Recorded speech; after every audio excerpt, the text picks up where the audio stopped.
All right, I believe. I believe I can fly. Oh, you turn me up in the headphones. Oh, yeah. Welcome to the show. Oh, what happened? Oh, there we go. Welcome to the show tonight, where we discuss Frugality. of the mountain biker soul. Frugality. Frugality. Explain to me Is that the Italian? legality of the frugality.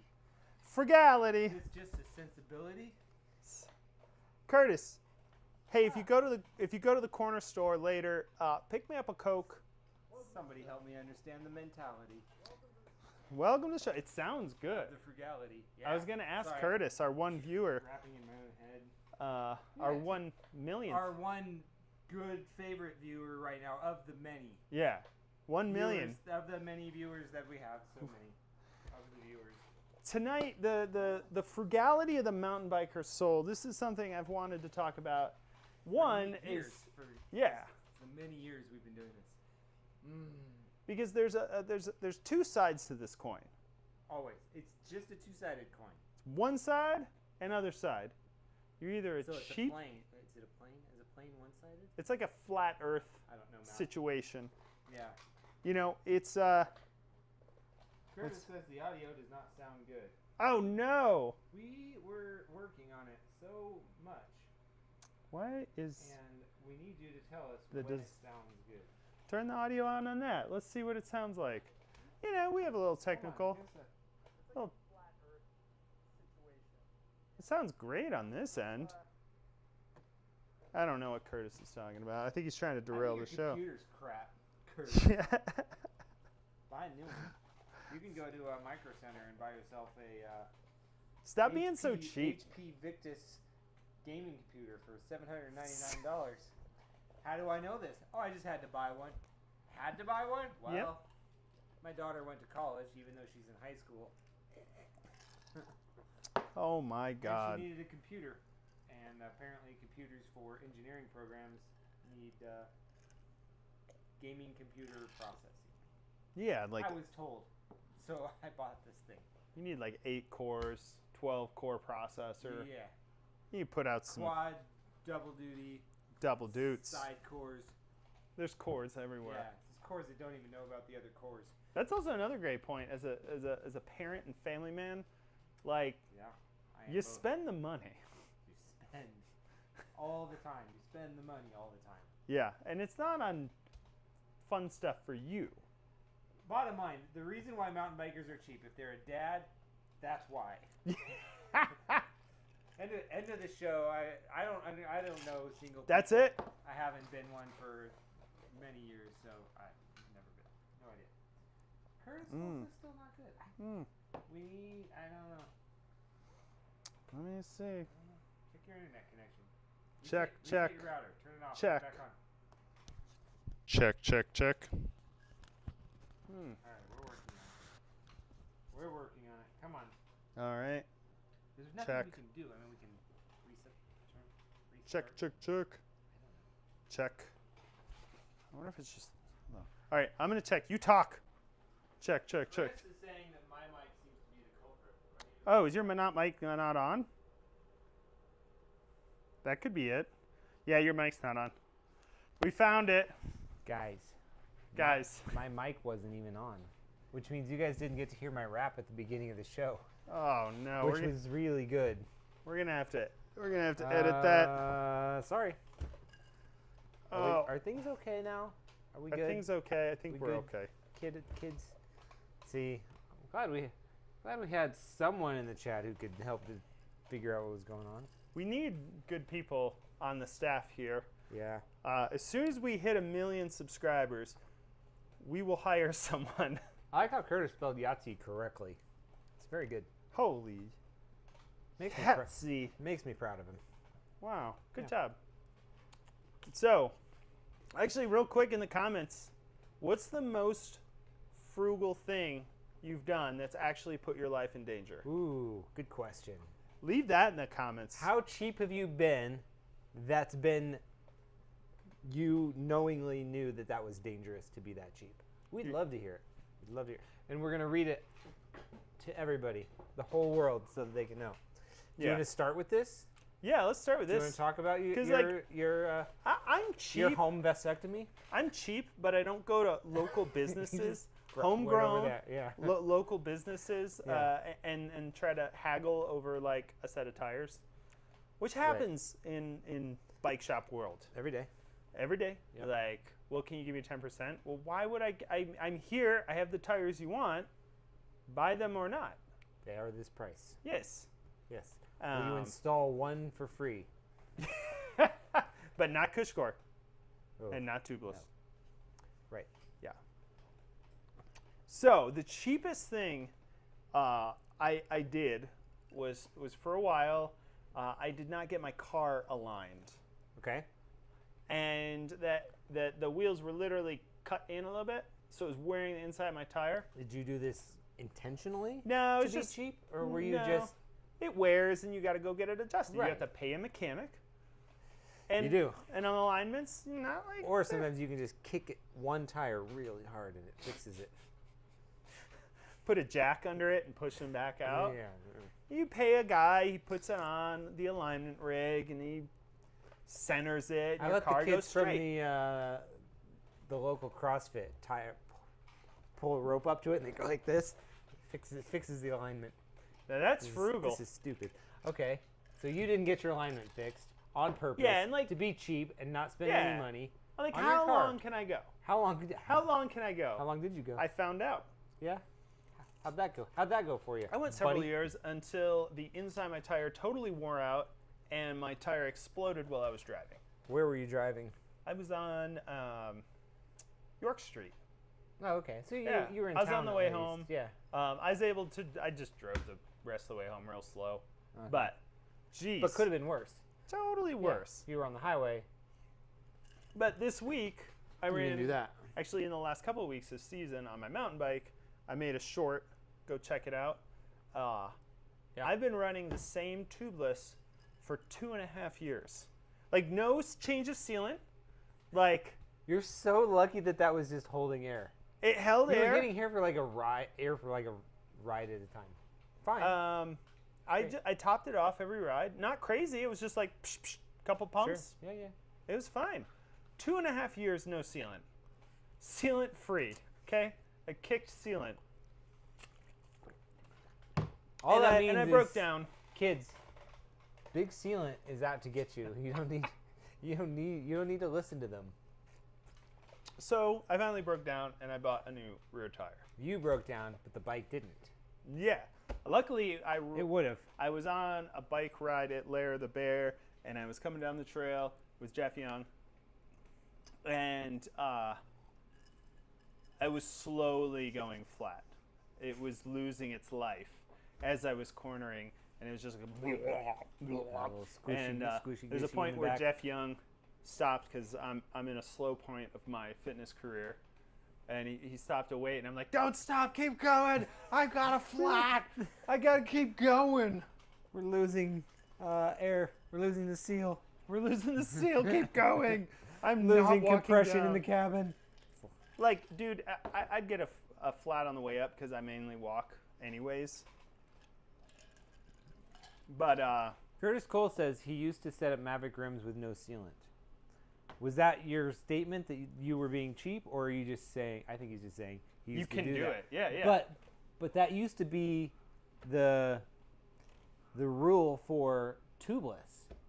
Long time ago was it had to be able to hold air, like without anything in it. That's what UST tubeless, Universal Standard for Tubeless, was. That's why those Mavic rims for years had the nipples that screwed in. Yeah. From the outside, and so there were no holes on the inside. Yeah. And the tires were pretty thick in the casing because they were pretty airtight. Until Stan's No Tubes came along and invented liquid latex. Liquid latex. Invented it. Just poured it into a fucking tire is what he did. And I was like, oh look, I guess you don't need to have the whole thing be airtight in the first place. And then Was there an emulsifier involved? There was a very exotic emulsifier All right. involved. I don't know what that means. But So that was you? Yeah. So I made a post. I finally gotten sealant and a new tire. New tire and put some sealant in. And tires aren't cheap. They're not. Mountain bike tires. No, would you? But yeah, they're not cheap. But mountain bike tires are substantially better than they were 10, 15 years ago. Yeah. Like dual compound. Like you're not buying. There's 3 compounds in some of them now. Triple compound. So there's like places to be cheap. But like if you went back and bought like a tire from 20 years, a cheap mountain bike steel bead tire from 20 years ago that was $30, would you have as much fun? No, definitely not. Because you'd either have to run the pressure too high, so you didn't get a flat, or you'd get a flat. That's what's going to happen. Yeah. And more than likely, it's going to be too narrow. It's going to be like a 1.95 or a 2.1 or whatever, something like that. So no, you're not going to have fun. I do recall. I don't remember when it changed. Maybe there was more to it because I wasn't in the right kinds of shops at a certain point. But like, there was a point where I knew that like steel bead regular tires were $25. Yeah. Okay. Yeah.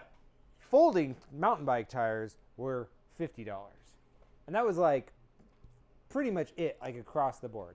Do you want a cheap steel bead tire? Yeah. Those are $25. Do you want a folding one with a Kevlar bead and blah blah blah blah? You know, you have the sales pitch. You gotta have a Kevlar The bead. sales pitch, you always had to say blah blah blah blah, but kind of at the end, I preempted the blah blah a little bit,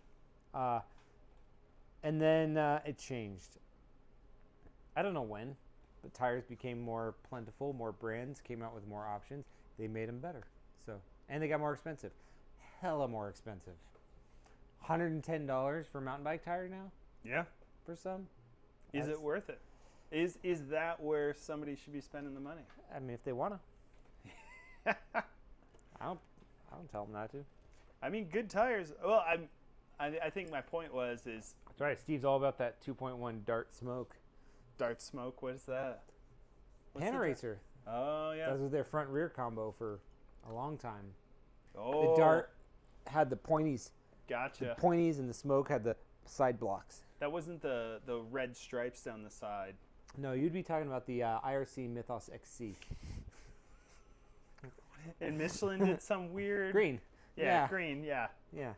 Although I don't know if they had a special name for that color because it wasn't quite green. It was a turquoise-ish color.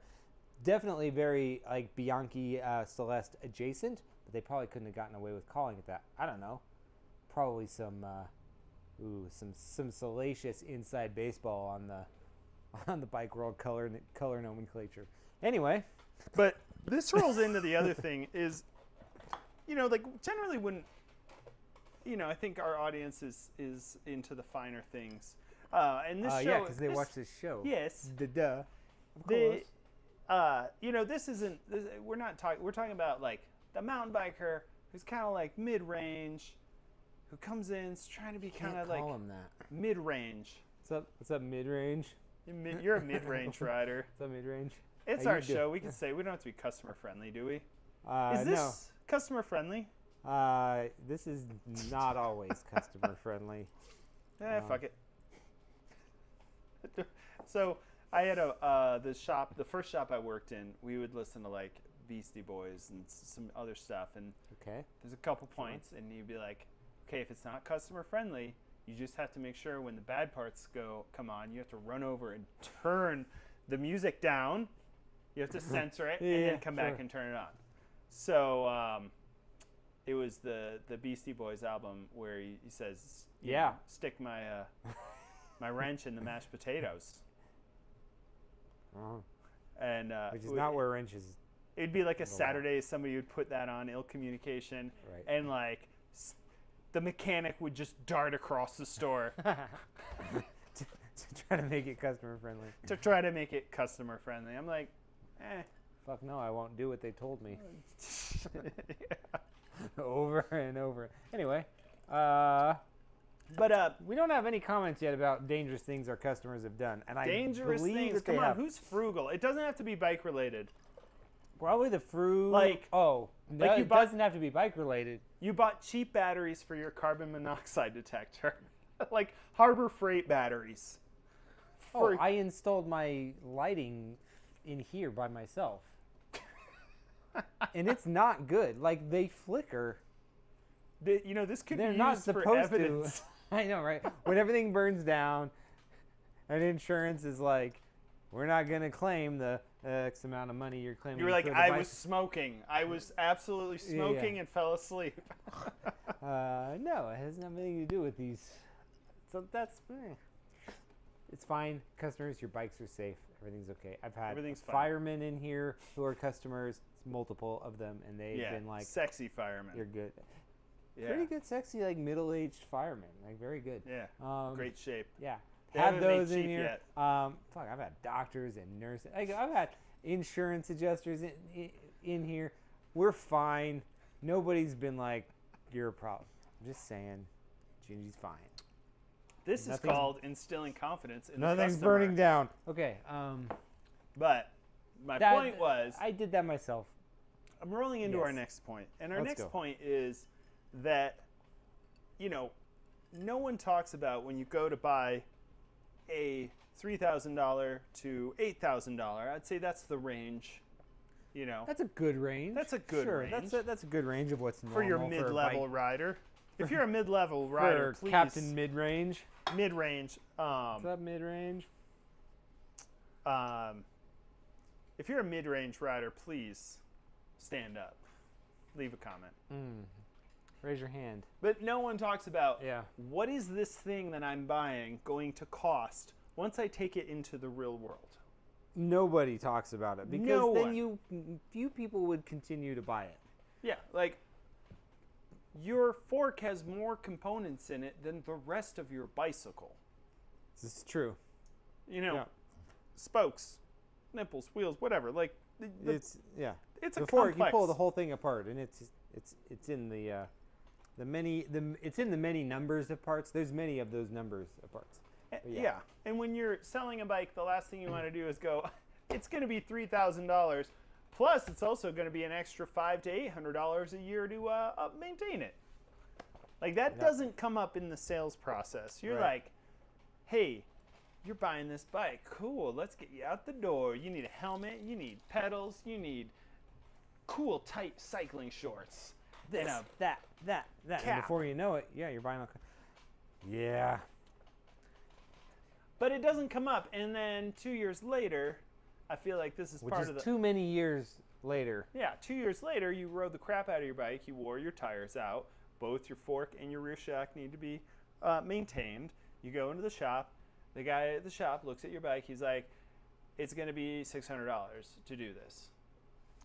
Or more. I saw a comment on a bike mechanic forum the other day that said, no full suspension bike yearly service should cost less than $1,200.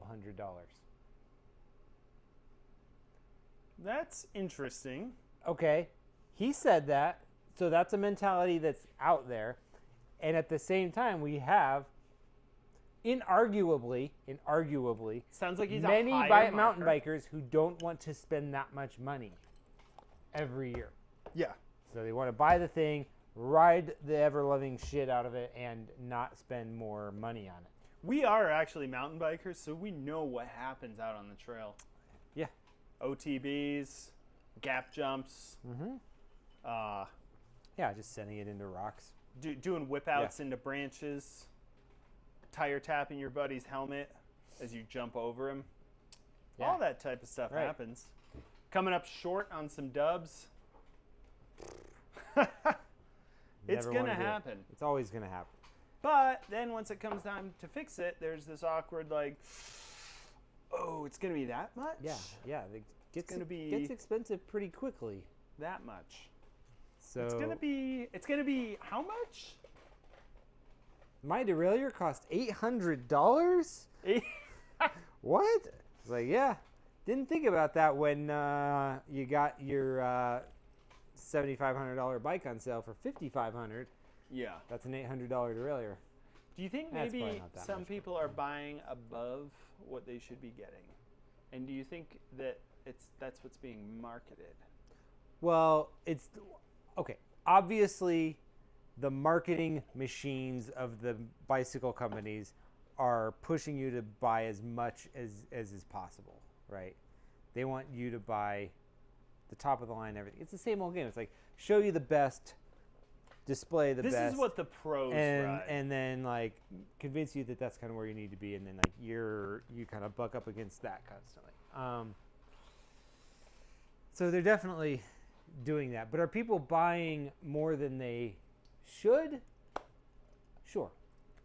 Some people are buying less than they should, though. So I think it all evens out in the end.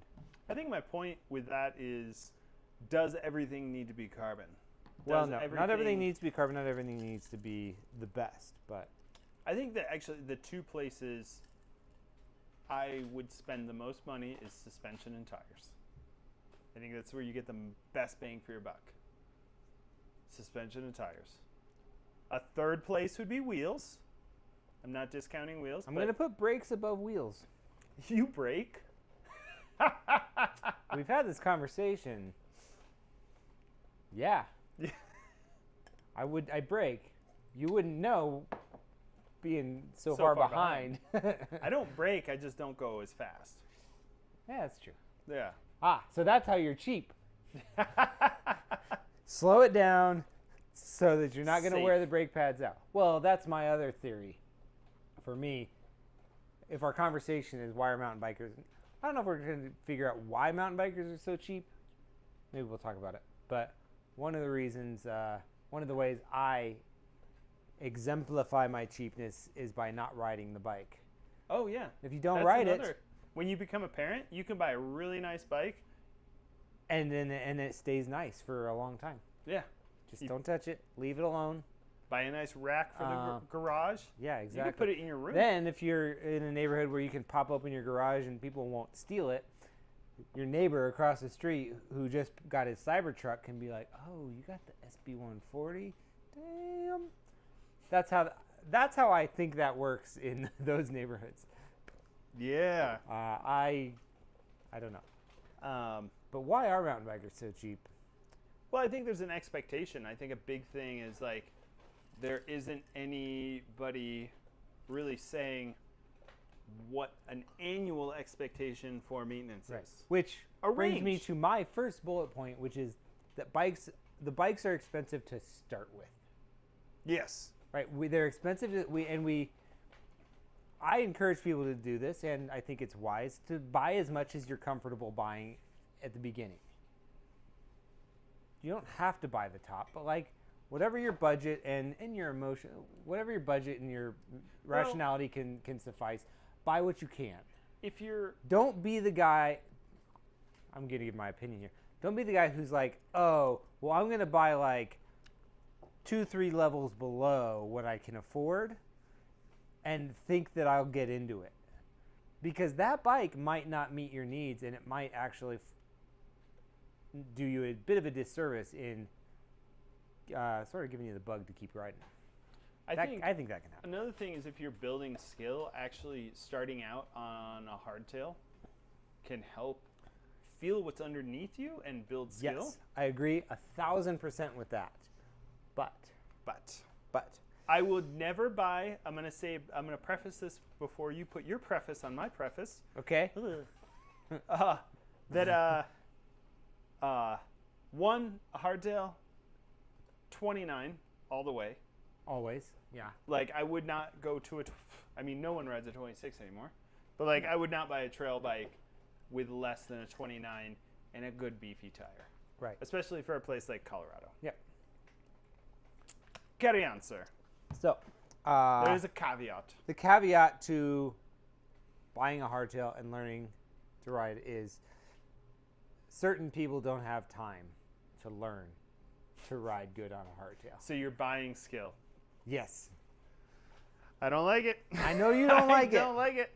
But imagine being in your phase of life right now.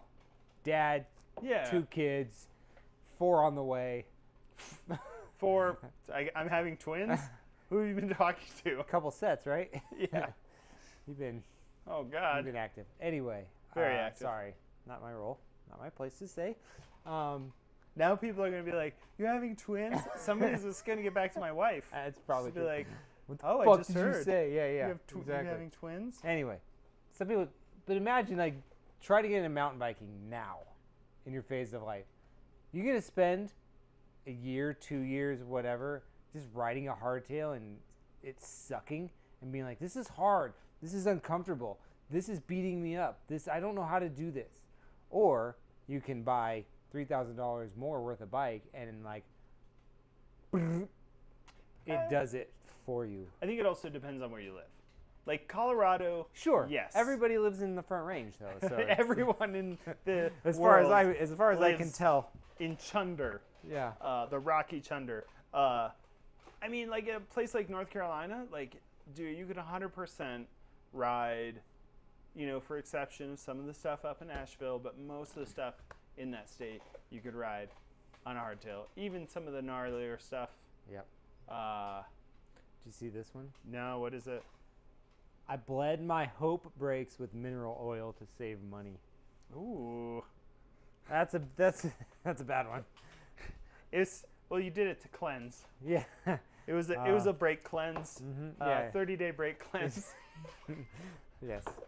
Sorry that happened to you, buddy. I'm sorry that your brain let you down on that one. That one's a bummer.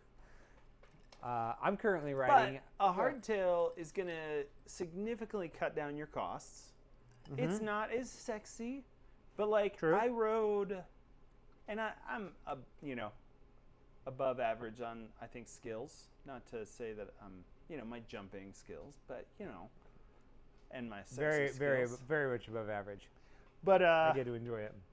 But I've ridden some of the gnarliest shit on a hardtail. I've did a bunch of stuff at Winter Park. You can totally do it. Totally do it. Especially, but coming at it with the skills.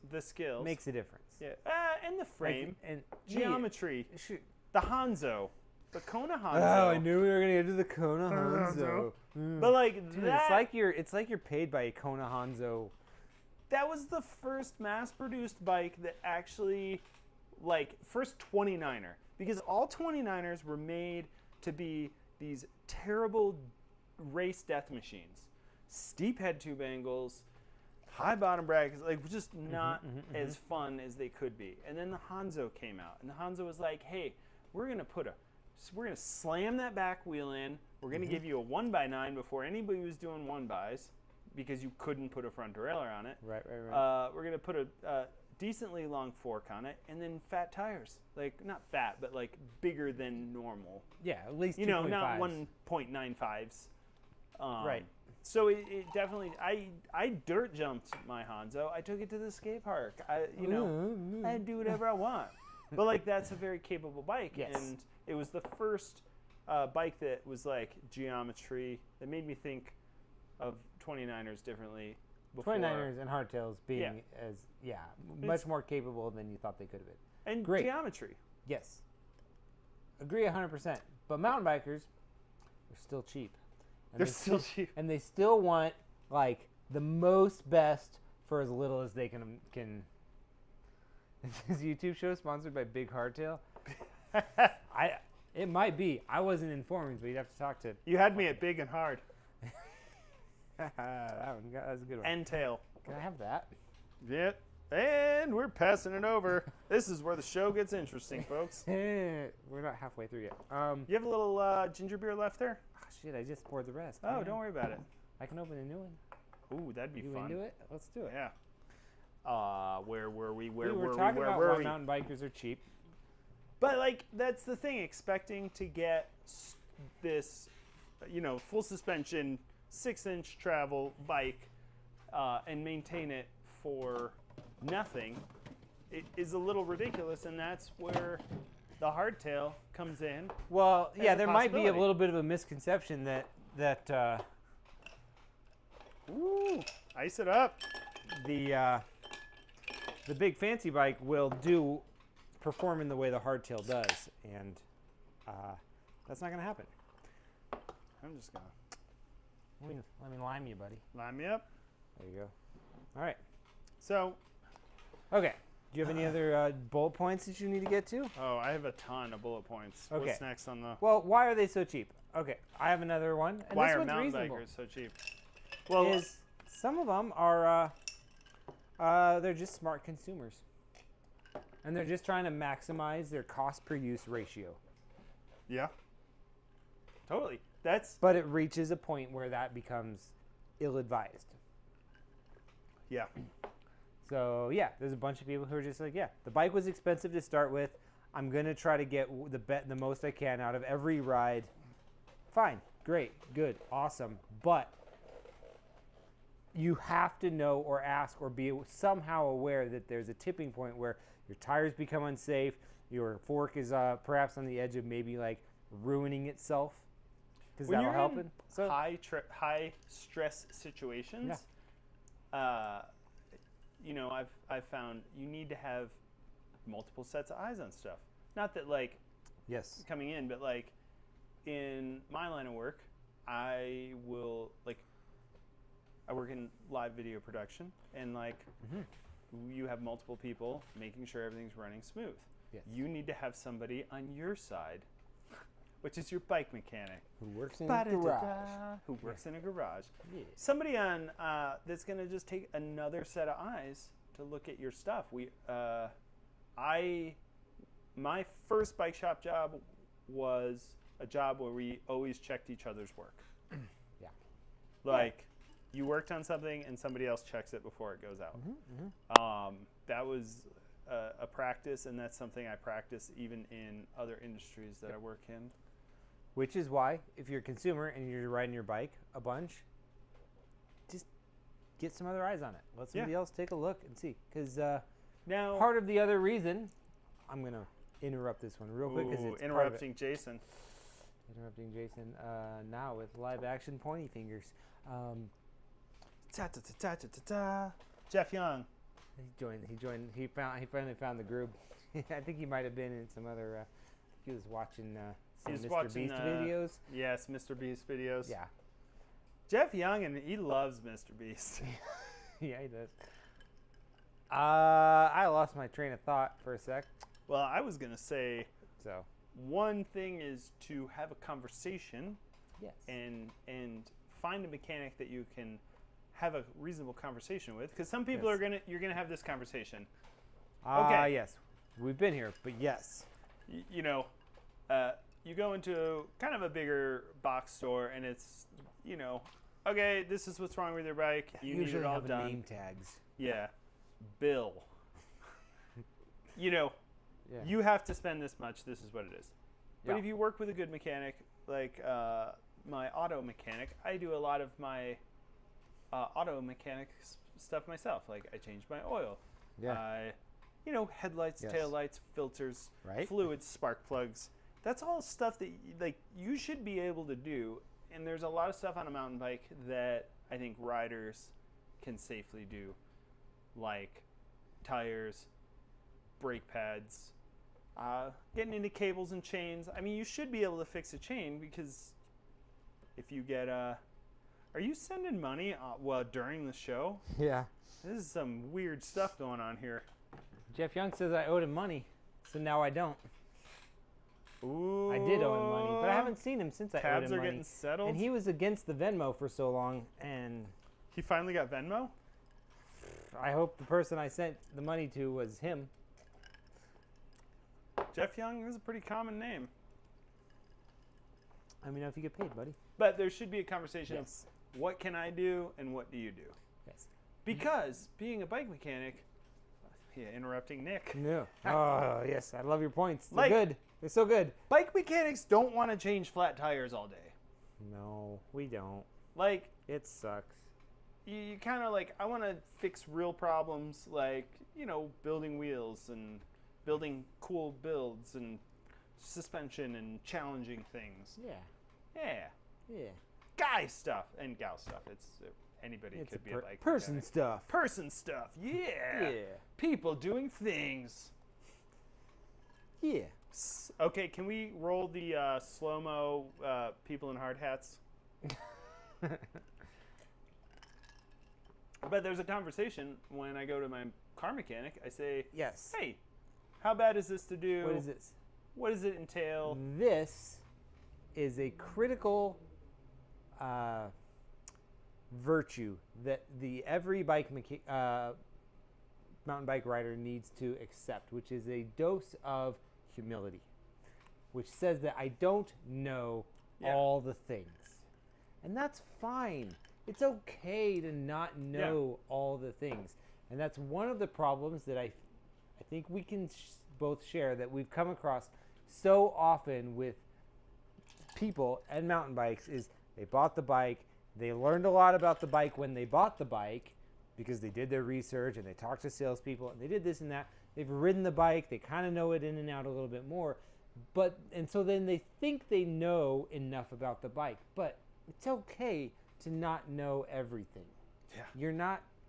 You might not. There are some people who do, that's fine, but it's not all of you. Who cares?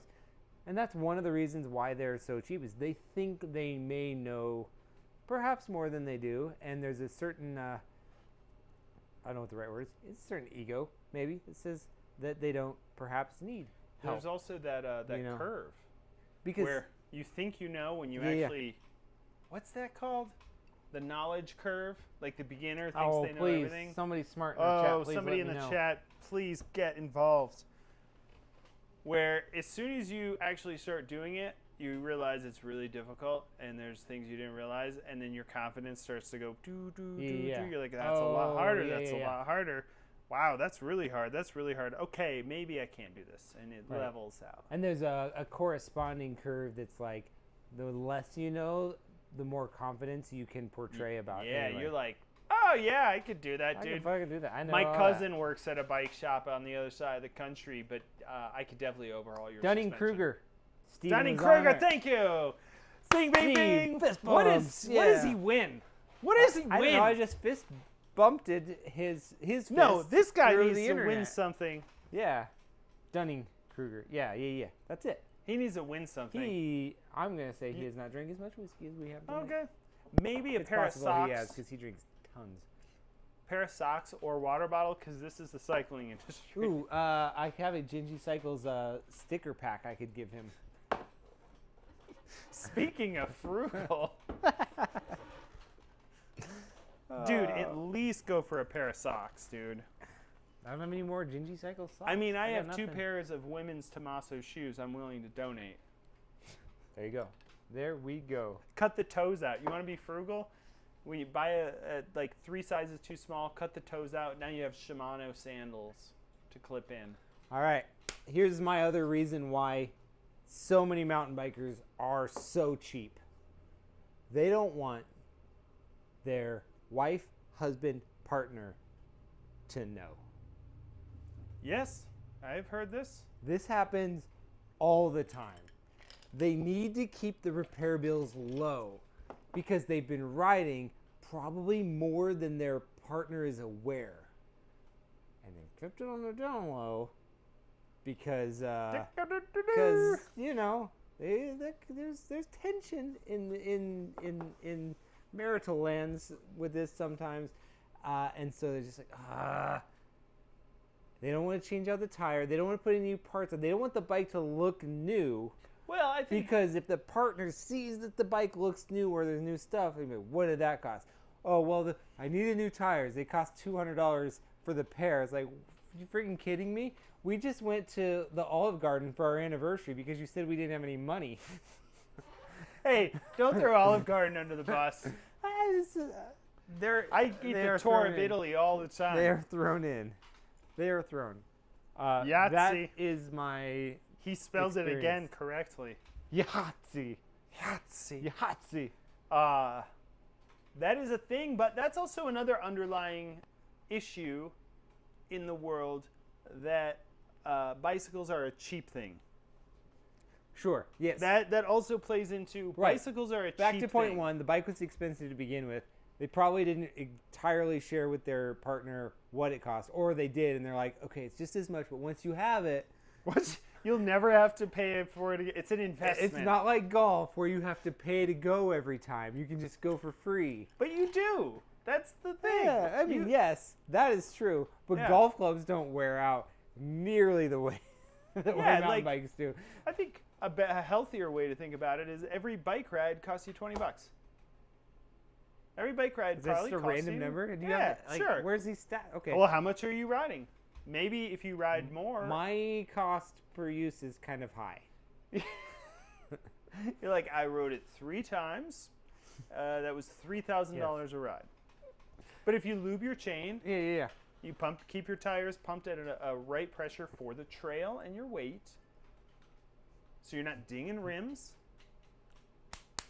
and you're not wearing out drivetrains because you're lubing that chain, dog. Yeah. And then you're not heavy on the brakes. Don't use those brakes. Don't use those brakes. Don't go fast. Don't go fast. It's fun. Nope. What else you got? 'Cause I got more. But every time you go ride, what is the price per ride? I mean, what's the price of mental health? Let's say $1,200 a month, because that's a number I just saw. Oh, that's the free frame he wanted to. What does therapy cost? Because we're offering it for free here. Free therapy. So. Oh, we should charge for this. Did you see my post on the thing today? No. Okay. It was poignant. I needed to see. It was like, what? I just said, what is bicycle therapy? I had a busy day. And I panned up from my bike to the view in the distance, and in the distance there was I put the emojis of a cow, a bull, in fact, and a poop, and an arrow, implying that you leave the bullshit behind you when you go on a bike ride. This is the symbol for bullshit. Well, yeah, but they don't have that on the Android phone. I have this on my body. Yeah. Anyway, what's the price of that? What's the price? What's the price of that value? If it costs you $1,200 a year, that's $100 a month to ride your mountain bike. Yeah, and to get fit, be happy. There's all kinds of rad stuff. Also, what's on your list? Well, don't want the wife and partner to know. Yeah. I got a good one. Yeah, okay. Let's hit it on me. So mountain bikers do a lot of things to be cheap. They ride worn out tires. They don't change out their sealant. No. They don't change out their chain when it's due. They don't get their suspension service. They'll ride either a cracked frame or a frame that's been repaired in a various way. And a mechanic will bring up any number of these things and say, hey, this needs to be done. You should do this. And they'll be like, hey, I'm not going to do that. Or the question will be, what's the question? What can I get away with? Yeah, what can I get away with, dude? All right, which is a terrible, like, a good bike shop or mechanic will say, I'm not going to fucking answer that question because that's liability. Like, if I answer that question and then you go ride and your ride falls short of what I said, then I get sued. Yeah, your face falls off because it hits the concrete. And I don't want that. So my buddy said it great. He said, you might be able to get from A to B, but I can't guarantee that you get to C. That's a great way to put it. I love it. I usually say you might get 7 3/4 rides. It's that 3/4 ride that might be problematic for you. Yeah. It might. The last quarter of it could be in an ambulance. Yeah. So my rule is if the fork's bent or there's a crack in the head tube, absolutely never ride that. Never. Under any I actually believe that part of what mountain bikers accept with riding worn out, broken, sort of compromised equipment, because they already accept a pretty heavy dose of risk taking. Yeah. They're like, oh, well, I'm already like shredding the gnar all the time. They're not thinking through it in this way, but it's what's happening. They are already like high risk people. And so to like push the envelope a little bit more in terms of what their equipment can handle is not that much of a stretch. Their mentality is already there to push it a little more. Problem is, you want to push it a little more like on trail, not with the stuff that is supposed to keep you alive. The stuff you have no control over. The gear, you shouldn't push something to a failure. Is a good point. Sorry, I did get a new tire. You got a new tire. He said that. If you were here. But I'm still going on the front tire. Which, brings me to... I'm still going, dude. Buy a front tire, switch your front to the back. No, now I like... dude. Oh, yeah, you... No sealant. I'm going to go on 3 years. I'm going to wait till my kid's in college. And there's no, and I haven't done sealant on the front tire. How far can I go? How far? Is this a Let's good push idea? it. Let's see what we can do. I'm how not big recommending. Of a hit, how big of a hit can I take? How much can I jump? Can you do 2 backflips next time? Can I run 2 extra years with I have no tried sealant? to double. I have doubled up. It's Sounds awful. Sounds so scary. It's a little stressful. No, thank you. Double down, baby. Anyway, yeah, they don't want their partner to know. They're risk-taking. What else? What you got? One company comes to mind that's actually, I think, giving good value with their complete builds that I want to talk about, that I've looked in the past at actually buying a bike. They are direct to consumer. So in the idea of buying a bike, Yep. being conscious about your money, trying to find something that's safe, but also doesn't seem like it's... I think putting the value... It's marketing... what's our phrase? Jargon? No. Marketing jargon? No. Soft J? Hard J? False innovation? False innovation. Damn. Not on the tip of the tongue. We've been sure, off for a month. Yeah. I was sure gone, it was jargon. Your wife was gone. Jargon. You were tired one night. I was so tired. I'm still tired. Last week was my birthday, so we were off for a while. So we're getting back into the swing of things. False. You feel like they're not just selling you false innovation. What are you talking about? Commensol. Who is this magical Commensol? I haven't ridden it, but I actually was looking at them and really interested in how they build their bikes. Just like for a package. Commensol. You can send your checks to... Oh, sorry. Yeah. Commensol. Yes, please. Give me the money. It's just aluminum frames, no carbon frames. As of yet, I actually probably should check and see their website. I have not yet seen carbon from them. They were doing stuff in 2000, mid 2000 ranges with a seat dropper and not crazy wheel sets, but decent suspension and a seat dropper. $25,000 to $3,000 gets you a decently built bike. Not crazy stuff. Like we're talking SLX.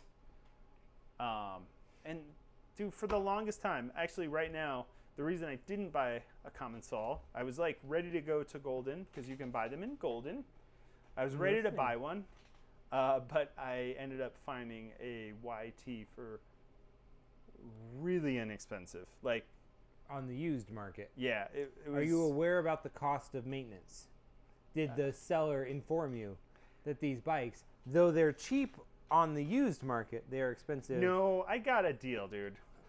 I bought something from somebody who buys really nice things and never rides them. We all have that friend, and that's where you want to get the deals. Oh, very good. Hopefully he's not watching. But right, please pay me more.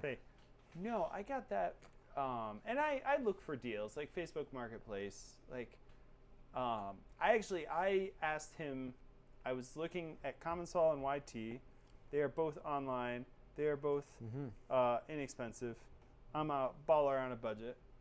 I asked him just if I could ride his bike just to try it, and he said, "I'll sell it to you for $1,800." And I said, "You got a very good deal." I said, "I will be at your house in 30 minutes with cash."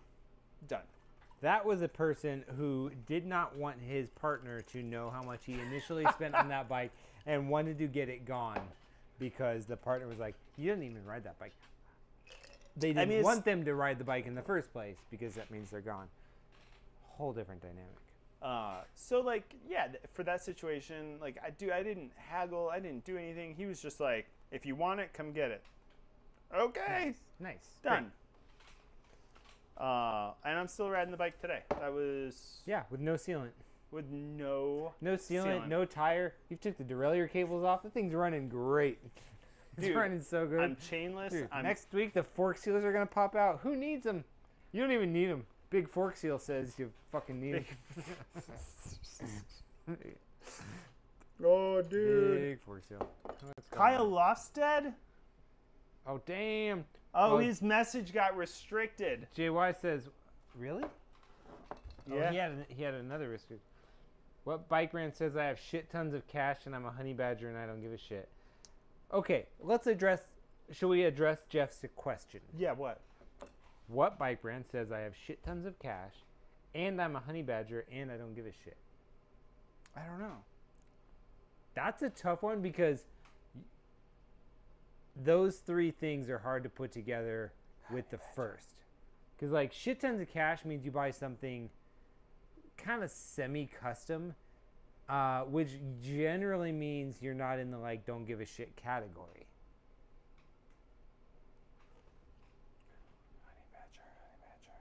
Honey badgers don't give a shit, right? John Santucci was saying he's got a wheeler, which yeah. from 98. From 1998. That's Yeah. a few years ago. A few years ago. I was definitely around.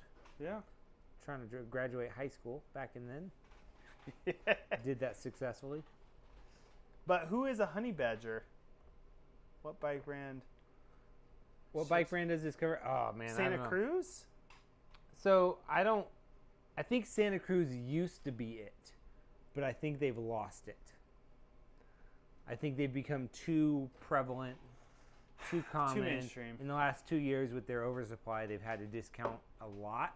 So people have gotten them on fucking sale for the last 2 years, which we've talked about. Yeah.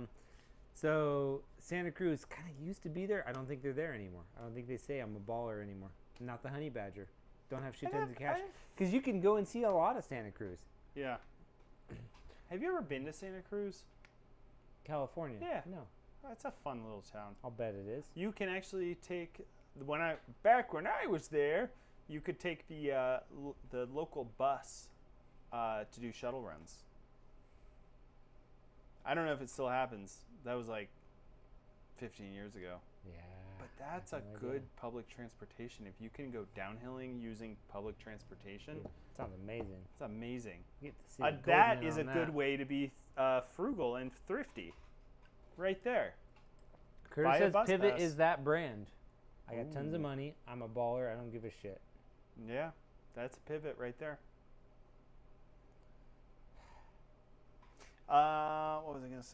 What was I gonna say? All my experience with people who ride Pivots, they give way too many shits. Yeah, that's They give shits it's a little bit of a because vanity. they care. I do like. So- I have ridden the Mach 5.7 years ago, and I really liked it. Yeah, they make great bikes. It's fine. Like, and they are unapologetic that they cost more than others. But like, I don't think they're like honey badger don't give a shit kind of situation. I don't know who's there. I think you have to buy like something from some Gucci like not even Gucci, just some custom one-off manufacturer who makes. Fuck, you gotta have fucking Adam Procise make Reeb. or yeah, He just not said even Reeb. Reeb. Not even Reeb. Like Adam himself make you his bike that doesn't have his branding on it. Like it's non-branded, but it's all his ideas. And you just be like, hey, build whatever you want. I'll pay you whatever you want, and you make it look like whatever. And you might be like, oh, I like these colors. That's it. That's all you get to say. In the road bike world, that's Pegaretti. Okay. Oh God. There's no mountain bike equivalent right there.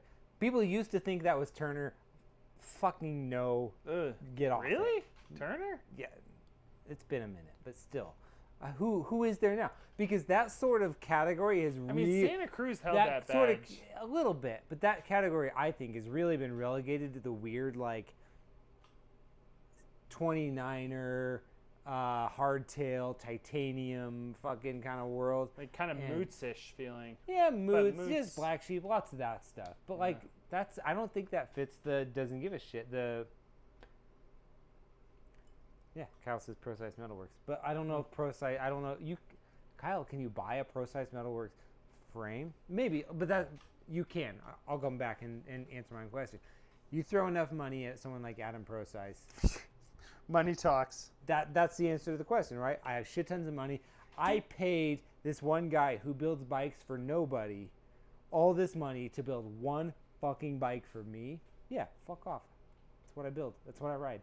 That's the answer to the question, Jeff. That's the answer to the question. So then, what about, the industry is pushing more and more carbon stuff. Well, that's because carbon's fucking easy to make. I'm eating ice now, so. Oh, tooted. No one had to know. Drinking whiskey. Yeah, I feel like stuff's escalated. Like, now you have to have carbon rims. You have, dude, I don't ride carbon rims. I can't afford NV rims. I saw a post to one of the Facebook local mountain bike groups today that was like, hey, is anybody having trouble with carbon wheels like these NVs? I had one ride on Rutabaga and I got this, he had a decent gouge in the side of the rim. Yeah. It's like, well, somebody made the appropriate comment, which was, yeah, that can happen with all carbon rims. Yeah. Sorry. Yeah, you're out. You're done. Yeah. You're go get your. Or no, you just spent $800. It's that or, well, now you get to play the what can I get away with game. What can I get away with? And you carbon is the most unpredictable animal in what can I get away with? Yeah. Ooh, this carbon feels mushy. Do you think I could get 3 rides on it? Right. Do you? But being thrifty, our mountain bikers cheap. That's frugality is what we're talking about. Yeah. And yeah, we went the other way. Okay, well, because Jeff asked a fair question, and this is why we do it live, so it's good. Oh no. I wanna address the questions. The questions you made up. Ooh. But do we need carbon rims and carbon handlebars? No. We absolutely need. I think every American needs a dropper post. Pants down. You want to know what I saw in recent days on the... If you vote for me for president, 100%. Everyone gets a pony and a dropper post.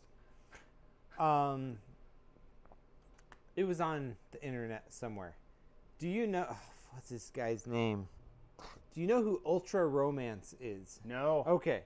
You don't need to. Don't worry about it. It's fine. I think this is who the person was. There was a video where a person was at some event where there was a bunch of bike industry people, and they were asking various people kind of the question of what's sort of overdone or overemphasized in the bike world and stuff like that. And so a lot of people brought up internal cable routing through the headset. Of course, yes, this makes sense. That's this one person was like, I just think like dropper posts and this, we're getting and all the suspension stuff is getting so distracting us from the simplicity of the bicycle. He's free to his opinion. Yes. And if his opinion brings him joy, that's fine. But dropper posts on mountain bikes, a lot of gravel, fun. It's great. It makes fantastic bike riding amazing. Dude, that thing that's in the way between your legs, it's gone. Otherwise, the only other thing you got to worry about is the other thing that's always in the way. Yeah. Which varying degrees of difficulty for you, for different people. But after 2 kids, I got castrated, so it's fine. Yeah, it was that home program, that home kit you bought off of Alibaba. No. People don't do. When we were talking about being cheap. No. He bought a home castration kit. We don't do Alibaba anymore. It's Temu. Oh, it's Temu, right? Which is basically just a nicer version. It's frugal. It's a nicer. Everything's made with lead paint chips. Well, anyway. I'm like, how can it get cheaper than Alibaba? We're giving it to you for 3 cents and $10 shipping. And then you get Temu has better prices. You're like, how? Mm-hmm. This is already sponsored by the. Never. I'm not going to get political. I'm not going to do it. We don't get political. No. They're not going to do it. But there is a point. And another thing that brands do is I think YT, Canyon, these to enter the market, they sell stuff for cheaper. So they're like, hey, we're going to come into a market. We're going to sell shit for cheap. Right. And then once people get used to us and established, we're going to start cranking the price up. That's what happens. YT, I think, definitely did that. YT's got, like, a lot of brands have gotten more expensive. But per show a while ago, YT, also, I think, still holds the bargain chip. But Amazon. Yeah. Their prices on Amazon are going up. Free shipping starting to, like, drift away. So, yeah, you'll see a trend in the industry where they're like, we're going to come in and undercut everyone for a few years and then start bringing prices up. It's a thing. It's not going to last forever. But then it's also just undercutting everyone to the point of what? Well, if mountain bikers are so cheap, buddy, what on a mountain bike should you spend money on? What should you be cheap on? Okay. Like I said. We kind of hit this a little bit, but I want to know. Tires, suspension, and wheels. Tires, suspension, wheels. Spend money on. Yep. Shifting? No. Ooh. No. Like SLX, like the third tier, even fourth tier now, it shifts so freaking good. It shifts so good. So good for what you're getting. Especially if you have a good mechanic who can swap out the Jaguar housing with Shimano and a good cable. Swap out that stuff, and dude, if it shifts so good. If you're actually riding aggressively, you're an aggressive inline rider, and you're hitting it hard, you're going to tear derailleurs off. You're going to break shit. So why replace a $400 derailleur? And this is something that's always bothered me about so many bike companies is they put sort of the I ride an XTR. The emphasis on the shifting, like it's got this shifting, the XTR rear derailleur, the XT shifter, and they always it's like the rear derailleur is like the emblematic thing of the whole bike. It could be like an XTR derailleur and everything else could be just like dog shit. That's happened forever, right? Dude, or XT, whatever. Usually at XTR they put across the board, but usually if it's like XT or like SRAM XO, like your hubs are shit, your rims are fine. The headsets. The headset's just like coat hanger metal. Well, yeah, because there are no good headsets anymore. Yeah. Because everything's integrated. So it's just the bearings are... Yeah, they're just thrown in, and then it's like... You just swap them out anyway. Some metal shards from the smelting factory. Right? Just crunching around in there. Crunching around. It'll still turn. But suspension is something that's really important. Suspension's a top bill for me. Wheels, wheels are important, but not as important as what's touching the ground and moving with it. Like, you can get away with cheap wheels, like inexpensive wheels, not like just super cheap, but you can get away with to a point, but they're gonna wear out. Yeah, like the spokes are gonna start to break, and then you're paying. I don't know what shops are charging for spoke replacements now. $40, $80. Alloy.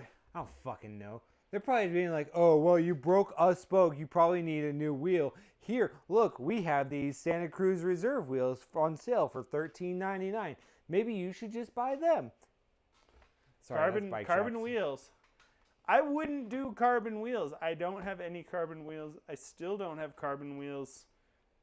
And unless I was to make an insane amount of money, I'm not going to buy carbon wheels. No. But wheels, like... If I had $1 billion, I would have a bike. But here's the billion. Thing. Here's the thing. You and I have a small... Saw it. I know. Let's try to get your attention. I don't want to touch you. Here's the thing. Like, you and I both have the situation where, like, for wheels, if we break a spoke, no big deal, right? Swap it out. Yeah. But if a consumer breaks a spoke, okay, that's a mid-level rider. If a mid-ranger fucking mid-rangers are breaking spokes. Okay, I don't know. That's it used to be like 20 some bucks. Yeah. Now if you've got cush core and tubeless and they want to retape it, you could be easily looking at $50 minimum per spoke replacement, right? So you do that, 2 or 3 times in the course of a season. Okay, you could easily buy a wheel with a 350 hub and like an Arc 30 rim for $350. Yeah, and so if you are breaking multiple spokes, your wheel is worn out. Like if you but that's where like buying a cheap wheel is the problem. Like that's gonna happen, but it'll happen more to the rear wheel than the front. So fine. So then you replace your rear wheel. But then you have a mismatch, and then that's like that's not cool. It's not cool, guys. It's not cool to have mismatched wheels. It's totally fine. I'm gonna say it's right not. now. Oh my goodness. The Frugality. One of the worst things you can do to your bike is have mismatched wheels. I don't care, dude. It's almost worse than having mismatched brake levers. But that's actually where you can be frugal and it not be dangerous. Well, yeah, fine, but like it's dangerous for like your mental health. You're like it. Jason will judge you, but you know nobody wants that. Yeah, this is clear. This has been. So I would put. I'm gonna put brakes above wheels. Yeah. Yeah. I'm with you on suspension, and I'm gonna put brakes above wheels. But brakes have also gotten so good that like. Yes, they have. But in their divisions, no. Like I had the SRAM G2 Ultimates on my status all season long, and they're like $300 a piece brakes, right? Super expensive. I even put 200 mil rotors on, and like it sucked. It's getting arm pump on like big descents. Like Apex was about as much as I could handle with those brakes. It sucked. Bigger rotors, dude. Dude, I was running the 200s. Like, do I go 220s? 220s. On a 650B mullet bike. 27. Anyway, it was difficult. I didn't love it. I switched over to Hope. Did one ride on the Hopes. Were they both dual piston? Yeah. Oh, okay. And dude, hardly use the brakes. Well, use them less. You use them less. Right? Yeah, appropriately. Yeah. And yeah, I mean, I'm concentrating on having fun. My line, my choice, my line, my choice. My hitting gaps, dog, and not worrying about my braking. So yeah, brakes are above wheels. Yeah, but I can brakes are important. It's just, but I can also rebuild a wheel. Yeah. This is the part where I'm really trying to be like, for me to just like build a new rim onto a hub and set of spokes I already have, no big deal. Cause I'm that rad, right? No, that's my job, right? Yeah. My job is part of that. So for some people, it's like, oh, they ding the shit out of the rim. We can't straighten it anymore. Now you need a new rim. Okay, well the rim is $80 to $150. A wheel build is, $7,500. Should you get new spokes? Like, what's the question there? Probably. What can I get away with? I don't know. Yeah, but the first thing you get away with is not buying a carbon wheel set. That's an option. Sure. Don't buy a carbon wheel set and it won't just shatter under you. Buy cheap rear derailleur because it doesn't matter. Yep. I did just install an electronic rear derailleur on my mountain bike. What? You went electronic rear derailleur? No.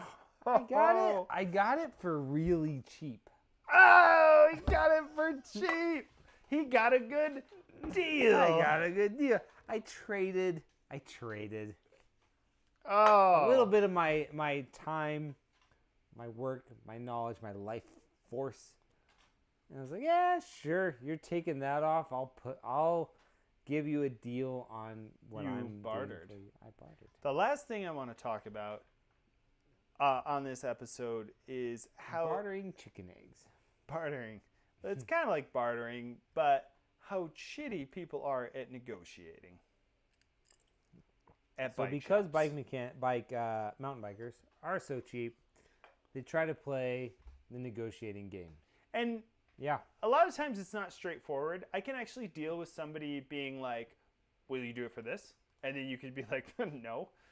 sure. But like people do like weird like, well, I don't know. Like just weird stuff.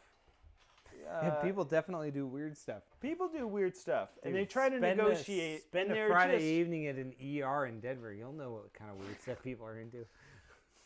Just like you're negotiating with a bike mechanic, like Right. the person that gets squeezed the most. Like the bike industry is just fucking them. And Yeah. His boss is trying to figure out how to not pay him Denver's new minimum wage because he'll go out of business. Be like, the minimum wage is $50 an hour. Guys, we're closing. Sorry, not getting political. Not getting political, dude. No. But people do try to negotiate. They're like, oh my God, it's going to be $600, $800, $1,000 to fix my full suspension bike. Yeah. Holy shit, I don't have that money. What can you do? And you're like, well, everything's broken. The answer is I could do not it. I could do not it. I'm happy to chat with somebody about like, okay, we'll do suspension, and you take it home, you do tires. Like that's a negotiating thing where it's like, we'll do this part of the labor, but there also has to be a clear delineation of like who's doing what, because there's liability. Like if I'm like, I'm not gonna like, I'll drop the lowers of your fork and then you put them back on. No.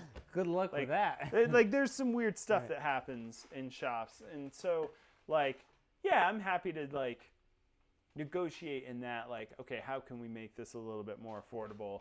We'll take care of brakes and suspension, and then if you feel like you can do chain and tires, like that. I think that's a reasonable way to negotiate. Really go home and try to spend the evening dealing with their Cushcore. But then also just negotiating. Sorry, Cushcore attempts are my favorites. Dude, I'm not running Cushcore. I'm running on a platform for president of the United States, and I'm not running Cushcore. Cushcore is fucking great. It's also it can be very hard. I don't go fast anymore, so I don't get flats. We gotta ride more together, buddy. Let's get your. I'm slow. No, I'm low and slow, baby. No, stop it. Why would I make my life 30% harder at flats? Maybe 40% harder. Nope, that's not how it works. But I don't pinch flat. That's not how the math works. But I don't pinch flat. This is solving a problem. You haven't gone fast. You gotta go faster. I'm fine. You don't know the value of scaring yourself to death.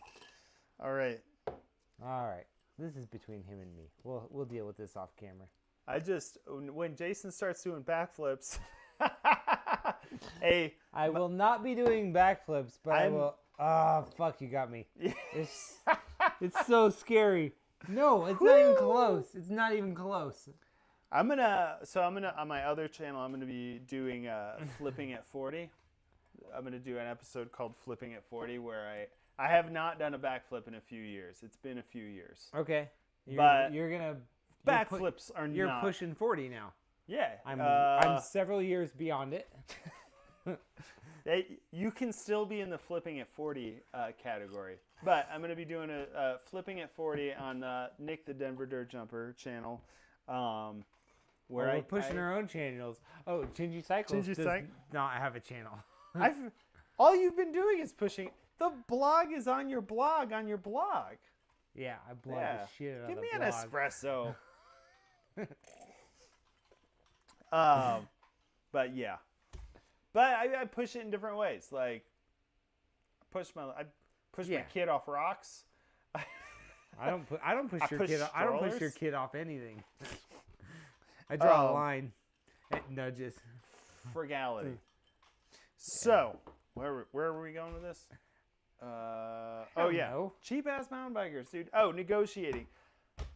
Dude, my biggest pet peeve is when people say, but I saw it online at this. Oh, yeah. Then go buy it online. Yeah. Like It's that simple. No one has ever gone into 7-Eleven and said, I want 20% off this Coca-Cola. Has that happened? I saw it online. Or like you fill up a gas tank Right. and you go in and say, I'm actually only going to give you $40 and it's $44. I want a discount. I would like a discount. I would like a better discount. I want a bigger. I don't want just the grocery store card discount, my MVP card when I No, you don't. No, want I don't want 3%. I want 10%. We actually did prank call a pizza store when I was in high school, and we tried to negotiate price. How'd that go? Terrible. They were like, it's got to be $20 if you want a large pepperoni pizza. We have other people who are paying $20, so they just hung up on you. Yeah, it's sure. $20. And actually, later, I had to cater a party, and I called, and I actually did negotiate with the pizza place. I was like, hey, I need 20 pizzas. What can you do? And the guy was like, oh, yeah, we could totally do that for this price. Yeah, but if you walk into a bike shop and say, I'm buying 20 bikes, they're going to be like, That is my point. Yeah. In business, We will give you. negotiating. But you got to incentivize the return. Yeah. You can't just say, that's too much money. I don't like that. Because they can say, sorry, go fuck yourself. Which they won't, because they're nice. Because you Yeah. might leave a bad Yelp or Google review. Which is why I'm so happy to not be in the world of Yelp and Google anymore. But like, that's fair. It's fair for them to say, I want a deal. And it's fair for a service provider to say, fuck no. That's it. Yeah. And that should not affect Yelp or Google or anything else. The first guy I worked for at the Spin Cycle, Coin Laundry. No, I worked at a bike shop called Spin Cycle, and he was just like, That's a bad name. I didn't. You're correct. It's a laundromat. We had a 1-800 Spin Cycle because it's like one that's letter a off. laundromat. We would get calls. Of Like course you once would. or twice a month, we would get 1-800 Spin Cycle calls, and they would say, somebody would just be like, "Hey, what's your wash and fold service?" And we would just be like, "What?" You Like, say what's three. your wash and It's three. It's $3.50. $3.50. 350. But negotiating, like at a bike shop, just some people are just bad at negotiating. Like what like a bike shop is a convenience store. It's a convenient thing to be able to go put your hands on a Minion tire and walk out with it that day. That is a convenience. When was the last and time you're you gonna put pay your hands on a Minion tire? Ooh. Triple compound, buddy. Dude, a Minion 3C Max Terra.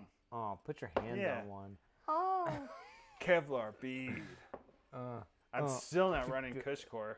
I don't care. Everyone complains about Cushcore, but then I'm like, well, then you don't have to do it. I don't complain about it ever. It's fine. It's great. I have no problem with it. All right. I can install Cushcore in 5 minutes. I want to see it. Should we do a 5-minute Cushcore challenge? Sure. Pro gets defeated by Cushcore. Yeah, no problem. All right. It cannot be a fucking DH casing. You said 5 minutes. You can't start putting like, All right, oh, whatever. this, oh, Whatever. that. Fine. DH casing. All right. So yeah, that was the last thing. I think that's my last gripe is just the terrible negotiating. Like, what do I get? Like, do I, like, as a shop owner or manager or whatever? Yeah, like, if you're going to try to ask for a lower price, you got to come back with a little bit more money. Yeah, like, are you buying 3 bikes? Are you buying You can't 100 just say, inner tubes? I don't like that much money. Well, sorry. See ya. I mean, like, some people would be like, I'll be a good customer forever if you give me 20% off on this. Ooh, that's a promise. You can't bank a promise. But dude, margins on bikes. You can't pay the rent with a promise. No, you cannot pay the man with a promise. Can't fucking do that. No, sir. I think I'm going to become a folk singer. That's going to be the first song right there. Can't pay the rent with a promise. Can't pay rent with a promise. I need to go more Eddie Vedder. Yeah. Can't pay rent. No. I made myself laugh with that one. I have no idea where you're... No. Little Eddie Vedder. You got to pay the bike mechanic. Yeah. JP says no one ever complains about the crush buzz. Crush. Dude, I'm just everyone. The only people who complain are the people who are sitting in their garages at like 11:30 at night trying to figure out how to get that last little bit of beat on when they haven't like tucked the rest into the rim. I am not doing a Cushcore tutorial. Cushcore. Yeah, dude, that's your living. I keep the secrets. I keep the secrets. That and glue and tubulars. I keep it to myself. Dude, are you going to start a bike mechanic union? You're like, we don't. First rule is we don't talk about Cushcore. First rule of bike union is don't talk about Cushcore or tubular It's tires. all we have left. We have brake bleeds, we have fork suspension overhauls, and we have Cushcore. Right. That's what we got, guys. That's it. They can figure everything else out on YouTube. But these things, they can't do. Even if they watch YouTube, they can't figure it out. They can't. They're not smart enough because AI has smart enough. And you know what else? Their little spreadsheet fingers don't have the strength. They don't. They fucking don't. Sorry. Don't. Their little spreadsheet fingers don't have the strength. Oh. Well, hopefully this was insightful. And why are mountain bikers cheap? Should we do a conclusion? We should be. Let's try to be less drunk. I'm fine. I'm not. Yeah. I just have to take my kids to school in the morning. All right, we have to end on your best Pearl Jam Eddie Vedder singing about on a Cushcore. I think you have to do this with your fingers. Thank you, everybody. We're so glad you joined us. It's Jason. He's working on our bikes. We had fun.